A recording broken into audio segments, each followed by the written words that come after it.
Malkajgiri MP స్థానం నుంచి పోటీ చేసేది ఎవరో తేలిపోతోంది. బీజేపీ నుంచి ఈటెల రాజేందర్ పోటీ దాదాపు ఖరారు కానుండడంతో కాంగ్రెస్ పార్టీ నుంచి ఈ స్థానం నుంచి సీఎం రేవంత్ రెడ్డి సోదరుడు కొండలరెడ్డి పోటీకి దిగబోతున్నట్లుగా ప్రచారం జరుగుతోంది. ఇటీవల జరిగిన అసెంబ్లీ ఎన్నికల్లో ఓటమి పాలైన మాజీ ఎమ్మెల్యే మైనంపల్లి హనుమంతరావు పోటీ చేస్తారన్న ప్రచారం నడుమ తాజాగా సీఎం రేవంత్ రెడ్డి సోదరుడు కొండలరెడ్డి బరిలోకి దిగబోతున్నట్లుగా ప్రచారం జరుగుతోంది. మరోవైపు తాజా అసెంబ్లీ ఎన్నికల్లో ఓటమి పాలైన బీఆర్ఎస్ పార్టీకి మల్కాజ్గిరి నుంచి ఎవరిని పోటీకి దింపాలన్న దానిపై తర్జన భర్జన పడుతోంది. మల్కాజ్గిరి లాంటి పెద్ద నియోజకవర్గంలో పోటీ చేసి విజయం సాధించడం ఆషామాషి కాదన్న భావన వ్యక్తమవుతోంది. అయితే నియోజకవర్గం ఎక్కువగా అర్బనైజేషన్ అవడంతో ఇక్కడ కాషాయ పార్టీకి గెలుపు అవకాశాలు ఎక్కువగా ఉన్నట్టు తెలుస్తోంది. అదే సమయంలో ఔర్ ఏక్ బార్ మోదీ సర్కార్ నినాదం ఇప్పటికే దేశవ్యాప్తంగా ప్రతిధ్వనిస్తోంది. ఈ నేపథ్యంలో ఈటెల రాజేందర్ మల్కాజ్గిరి నుంచి బరిలో దిగితే గెలుపు ఖాయమన్న అభిప్రాయం వ్యక్తమవుతోంది. రాజకీయాల్లో విజయం సాధించాలంటే బలం బలగంతో పాటుగా కొన్నిసార్లు సందర్భాలు కూడా సింక్ అవ్వాలి. అప్పుడు మాత్రమే ఎన్నికల్లో విజయాలు సాధ్యమవుతాయి. ఏదైనా సాధిస్తామంటే ప్రజలు ఎత్తి కుదేస్తారు, ఎన్నికల్లో చిత్తు చేస్తారు. నాడు ఇందిరాగాంధీ నుంచి నేడు కేసీఆర్ వరకు ఈ పాఠం అందరికీ వర్తిస్తోంది. ఇటీవల జరిగిన తెలంగాణ అసెంబ్లీ ఎన్నికల్లో ఓటమి పాలైన బీఆర్ఎస్ పార్టీ వచ్చే ఎన్నికల్లో విజయం సాధించి కనీసం కేంద్రంలోనైనా కీలక భూమిక పోషించాలని భావిస్తోంది. అయితే అసెంబ్లీ ఎన్నికల్లో సాధించిన విజయం ఇచ్చిన ఆత్మవిశ్వాసంతో ఉన్న కాంగ్రెస్ పార్టీ 17 ఎంపీ స్థానాల్లో కనీసం 10 స్థానాల్లో గెలవాలని లక్ష్యంగా పెట్టుకుంది.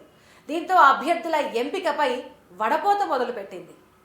సీఎం రేవంత్ రెడ్డికి తల్లో నాలుకలాగా వ్యవహరిస్తున్నారు కొండలరెడ్డి.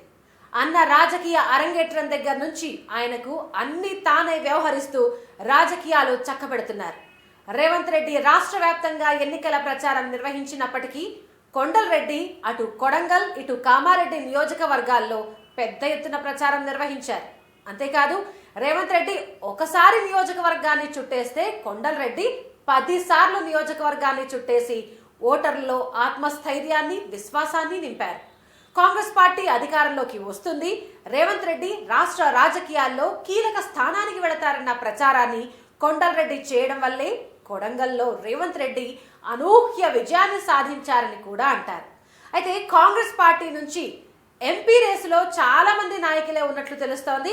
మాజీ ఎమ్మెల్యే మైనంపల్లి హనుమంతరావు కూడా పోటీలో ఉన్నారు. అదే సమయంలో కాంగ్రెస్ పార్టీతో పాటుగా బీజేపీ నుంచి సైతం మల్కాజ్గిరి సీటు కోసం పెద్ద ఎత్తున పోటీ నెలకొంది.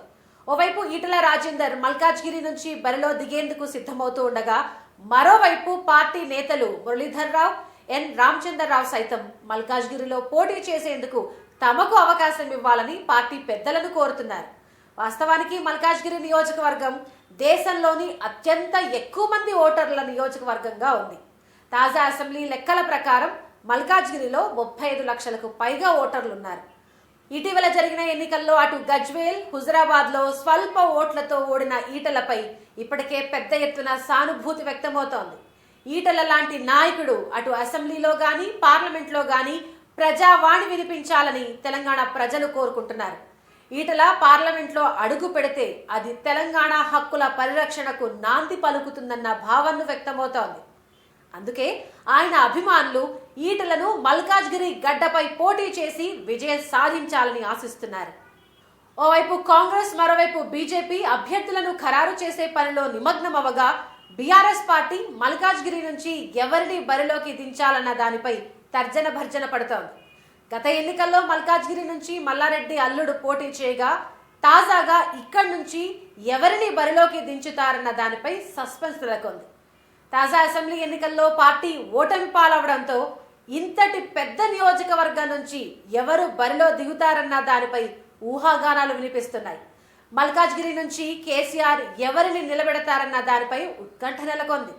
ఈసారి ఎన్నికల్లో ఎట్టి పరిస్థితుల్లోనూ విజయం సాధించాలని బీజేపీ భావిస్తోంది. పైపెచ్చు అమిత్ షా తెలంగాణ వ్యవహారాల ఇన్ఛార్జిగా కూడా వ్యవహరిస్తూ ఉండటంతో ఈసారి కారు పార్టీకి అటు కాంగ్రెస్ ఇటు బీజేపీ నుంచి గట్టి ఫైట్ తప్పదనిపిస్తోంది.